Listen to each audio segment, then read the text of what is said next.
Cerebellum, or the little brain, which is present on the posterior aspect of the brainstem in the posterior cranial fossa below the tentorium cerebelli. This cerebellum, or the little brain, helps in the following functions. Number one, it helps in the maintenance of posture. So posture is the position of patient. Like for example, now I am sitting. This is sitting posture. If I stand, that will be called a standing posture. If I lie down, that is called a supine posture. If I become reversed, it's called prone posture. So posture is the position of a person.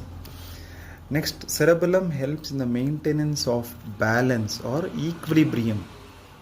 So this balance can be of two types: static balance and kinetic balance. Static means, for example, I'm sitting now. This is static balance.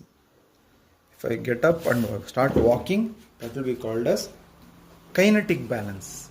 Balance during walking. So kinetic energy is there. So that is static balance, kinetic balance. While sitting or while standing or while lying down, that is static balance, or nothing but potential energy is there. So cerebellum helps in this posture and balance. Very important. Also, cerebellum helps in coordination of the motor activity of the cerebrum. For example, any learned skillful activity, for example, picking up a pen.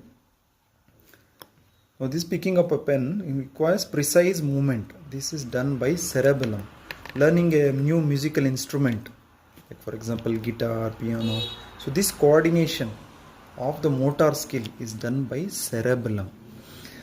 Now other than this, learning a new language. For example, I don't know to speak Malayalam, but if I learn new language, I can tell, okay, Vedanundo, Chor Kadicho, I can ask like this. By learning a new language, that language is now stored in the brain, that is in the hippocampus, but it is coordinated by all the articulators with the help of cerebellum.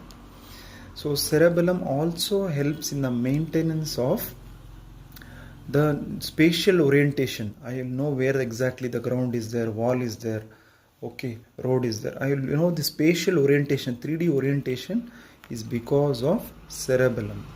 So cerebellum gains input from all the parts, from the limbs via the spinal cord, from the cerebral cortex via the thought process, via the vision, that is the occipital lobe of the brain. It gets input and helps in getting oriented to the surrounding. Therefore, I am able to balance myself without falling. If at all there is a problem in cerebellum, all these things are affected. Posture is affected, balance is affected, walking is affected, that is gait is affected, motor activity is affected, speech is affected, and remembering ability.